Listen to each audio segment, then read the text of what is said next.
Et je crois que quelque part, Satan était en train de dire à Dieu que si Job te sait, si Job te craint, c'est uniquement parce qu'il trouve en toi un certain nombre d'intérêts.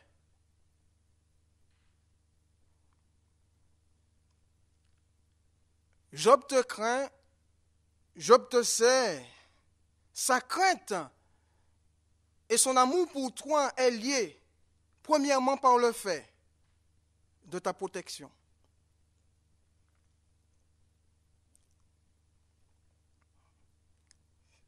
Car Satan va dire à Dieu, mais ne l'as-tu pas protégé?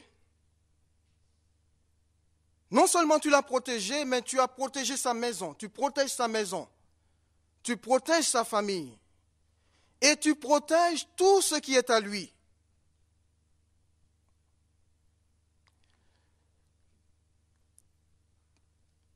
Et c'est la raison pour laquelle Job te craint.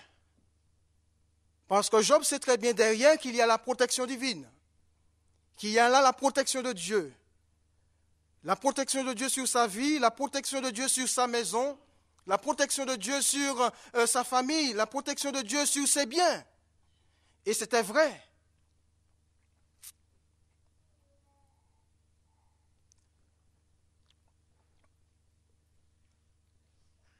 Frères et sœurs, notre crainte de Dieu ne doit pas être liée par le fait que Dieu nous protège. Je ne crains pas Dieu parce que Dieu me protège. Mon frère, ma soeur, tu ne dois pas craindre Dieu parce qu'il te protège. L'Église ne doit pas avoir la crainte de Dieu dans son cœur parce que Dieu la protège.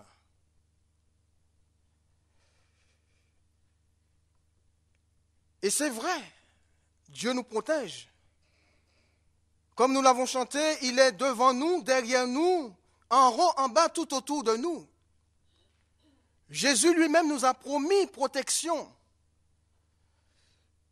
Je serai tous les jours avec vous jusqu'à la fin du monde.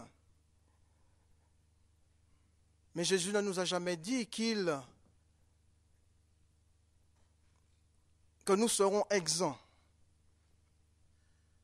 d'épreuves. Et je crois que dans cette protection, le diable avait déjà fait des tentatives pour essayer de détourner Job, pour essayer d'orienter Job dans une autre direction. Car il avait là le désir dans son cœur de faire Job maudire Dieu. Puisqu'il pensait que Job servait Dieu uniquement que par intérêt. Eh bien, je suis convaincu que Satan avait déjà fait des manœuvres diverses pour essayer de tenter à la vie de Job, pour essayer de toucher sa famille, pour essayer de toucher tout ce que Dieu lui avait accordé, mais sans résultat. Parce qu'il est en train de dire à Dieu, ne l'as-tu pas protégé? Il y a là comme un rempart. Il y a une autre traduction qui dit, il y a là comme un rempart de protection autour de la vie de Job, autour de sa maison et autour de ses biens, de tout ce que Dieu lui avait donné. Et parce que Dieu protégeait son serviteur, le diable ne pouvait rien faire. Le diable ne pouvait pas du tout le toucher.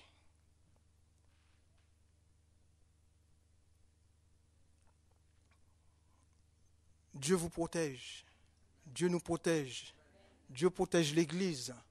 Et parce que Dieu nous protège, bien-aimés, nous pouvons être sûrs que le diable ne peut pas nous toucher, à moins que le Seigneur le lui permette.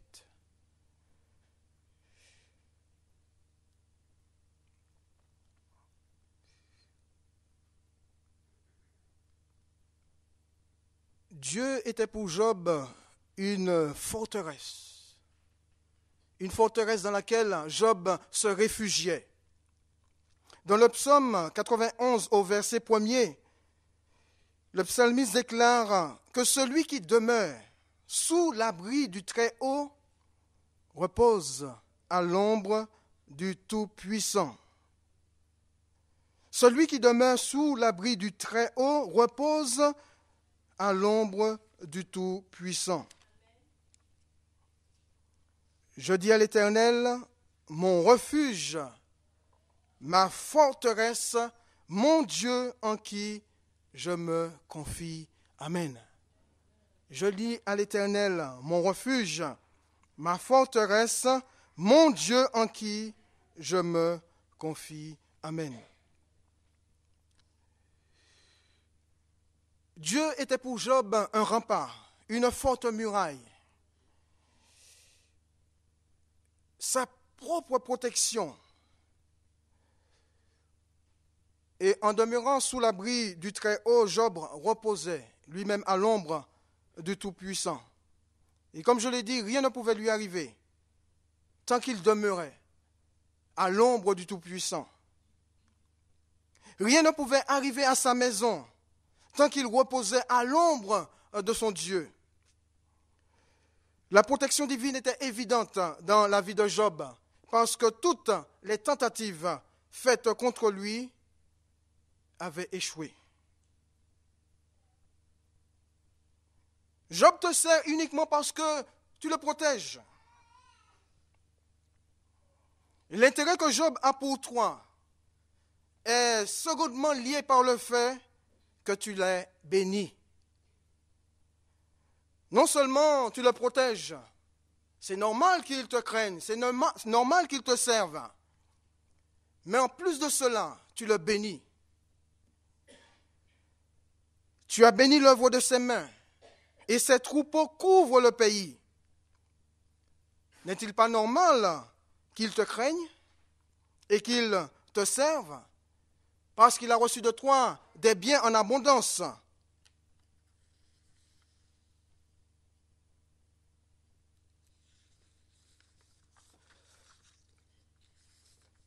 Qui ne craindrait pas quelqu'un qui le bénit de la sorte? Mais écoutez-moi bien, quand le diable arrive, quand Satan arrive devant l'Éternel au milieu des fils de Dieu lors d'une réunion, sans invitation, il ne vient pas pour écouter seulement. Il ne vient pas non plus pour faire son rapport à Dieu. Il est là parce qu'il a déjà quelque chose dans son cœur. Il est là parce qu'il a déjà quelque chose dans sa tête concernant Job. Il avait déjà remarqué, frères et sœurs, l'intégrité de Job. Il était jaloux de la relation que Job avait avec Dieu. Et par ses tentatives, par ses manœuvres malsaines, il ne pouvait pas du tout rompre cette relation entre Dieu et son serviteur. Et voilà qu'il se présente. Et il pensait qu'il pouvait s'interposer entre Dieu et son serviteur et mettre un terme à cette relation. Je dirais même à cette belle relation qui existait entre Dieu et Job. Satan croyait parce qu'il avait interrompu la bonne relation entre Dieu et ce premier couple dans le jardin d'Éden par ses manœuvres diaboliques, en disant à Ève, en mettant le doute dans le cœur d'Ève, en lui disant « Dieu a-t-il réellement dit ?» alors que Dieu avait réellement dit.